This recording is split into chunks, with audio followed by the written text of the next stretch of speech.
What's going on, y'all? I'm Brady, and welcome to my book nook. So, as said, if you watch these videos as they come out, or you watch them in order, you'll notice that there's a little bit of a hiatus in between my end of my Narnia week and this video. And I read a lot of, I would say, dense literature in that time, and a lot of things to think over. And it was a lot to consume within a week period. So I took my time. I was just kind of thinking these books out and really getting a good feel for how I felt about them. Because sometimes I would finish a book and I'd feel a certain way, and then my opinion a few days later would change as I kind of thought about it and thought about the storytelling elements and kind of the methods of the themes that they're telling and stuff. So, like I said, I took a little break and was kind of just thinking about some things. But anyways, today we are tackling one of the strangest books I've read in a little while, and that is Mr. Chuck Palahniuk's The Damned. Or just Damned, excuse me. So, like I said, if you know anything about Chuck Palahniuk, you'll know that he is transgressive literature, like, at its finest. He is someone who is going to go against the grain at all times and every turn. I've read some of Fight Club, I think. I've read quite a few of the short stories out of his book Haunted, and that's one of the books I've kind of been slowly digesting this month. And let me just tell you, everything I've read of his, including this, has been just wild and just insane. So, like I said, he is a author who is going to push the boundaries. He's probably going to make you uncomfortable at some point in time during the book. And that's just his nature. He kind of likes to make people uncomfortable, push them outside of something that they would typically consider normal or acceptable. And Damned is no different. So, Damned, the plot follows a 13-year-old girl named Madison. So she is the daughter of an extremely rich family who's not the best. They're kind of narcissistic and over the top and strange in their own way. And she has a lot of her own issues, but she wakes up in hell after what she believes to be a weed overdose. And that's the last thing she remembers. And like I said, she wakes up literally in hell in a cave, like in a cell, and is kind of like trying to figure out what happened to her and what she's going to do now that she's in hell. And that's how the book starts. And while she's there, she meets this weird little crew. She meets a cheerleader, this really nerdy person, a prototypical jock, and then your punk rocker, like degenerate type. So automatically my thoughts were in Breakfast Club, which, if you start reading the book, you'll quickly realize that that is very intentional, and the Breakfast Club is mentioned often. So you think what Breakfast Club would be like in hell? This is pretty much what it would be like. So this is a very satirical book, and kind of just commenting on the way we see things in our world, kind of mocking, I wouldn't say mocking religion in a way, but very like kind of the absurdities of it, and kind of these really strict adherences, and how we see these clashes between religious beliefs and modern beliefs, and kind of blends them together. And that's kind of how he builds hell. So, like I said, early on in the book, probably my first 100 pages, I would say, I did not like it. I was not a fan of where the story was going, and it just didn't feel like it was really going anywhere. It was just following nasty things in hell, and that was really all I got from it. And these people interacting and kind of feeling their way out, and that's going to be very off-putting because it's very hard to read. He does some things that I find very repetitive. You can definitely tell that this is an older gentleman writing as a 13-year-old girl, because it's told in first-person point of view. So he's trying to, I don't know that he's trying to write like a 13-year-old girl, but I feel like it probably could have put some more effort into that. And it just didn't come across well, because he does this thing a lot throughout the book, and it gets really old. And personally, it annoyed the piss out of me. Like, oh, I was just, every time I read it, I was like, oh, I cannot stand that. It just made me so mad.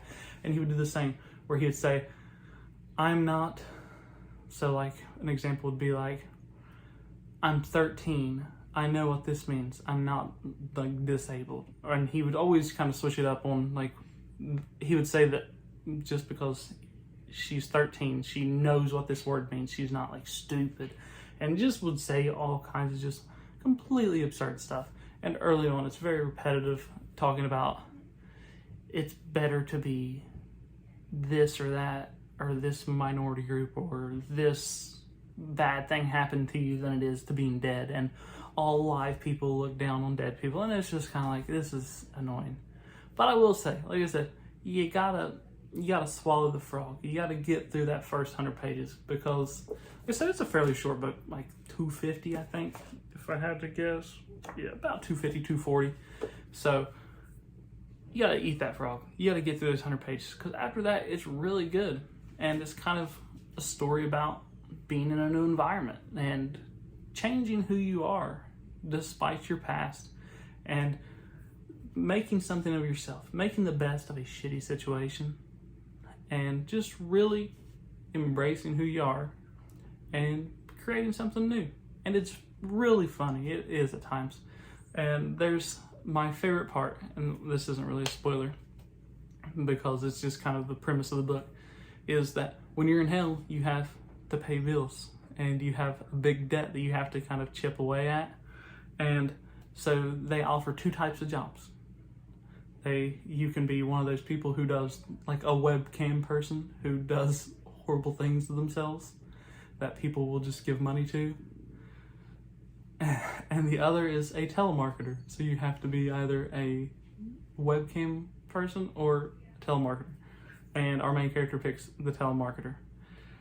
And they have to try to get people to damn themselves to hell and come to hell so they can visit them. And I just found that hilarious, because the conversations that they have with these alive people, because they'll call people who are like dying, or they'll call people who are older, or they'll just call normal people, just regular people, just everyday people, and try to convince them to damn themselves.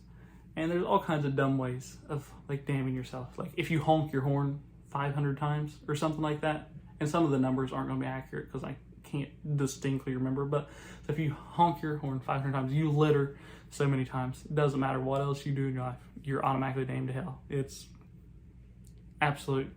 You say the F word more than 100 times, damned to hell. And just a bunch of just different goofy stuff like that. And like I said, the first 100 pages, it just felt like the characters were just like, ugh.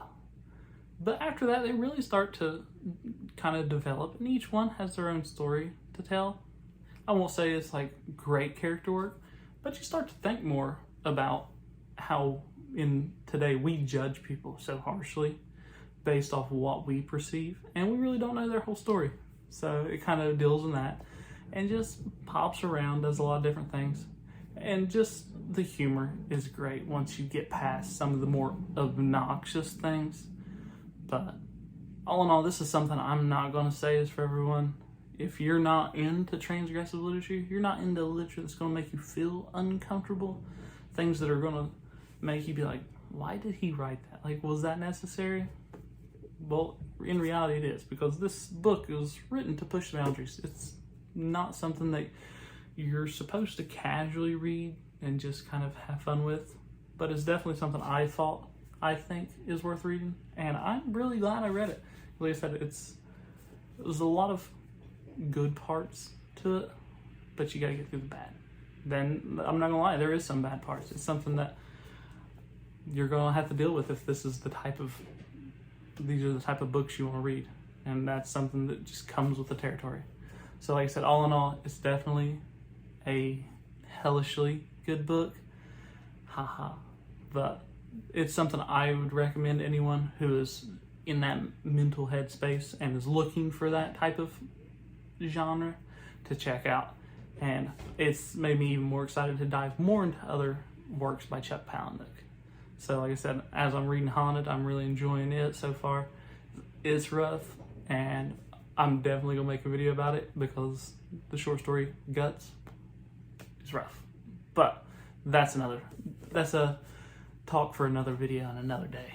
But as of now, I would give this probably like 3.5, 3.75 stars out of 5. And that's pretty good. Like I said, 3 is a solid book, 4 is a great book, and 5 is just did something for me. So like I said, my grading scale's not like, oh, this is a good book, 5 stars. Nah, 3 stars, good book, solid book. So if you ever wonder, I'm gonna try to start doing more star ratings, I guess. I feel like that's a good way. People kind of get a good sense of the type of book they're hopping into. So I'm gonna try to do more stuff like that. So I'd say it's about 3.5, 3.7 stars, probably 3.6 is a good area for it. But definitely something I recommend anyone who's interested in kind of diving into transgressive literature, seeing what it's all about. But like I said, that's all I got for you guys. So check out Palahniuk's Damned. And until next time, stay reading, y'all.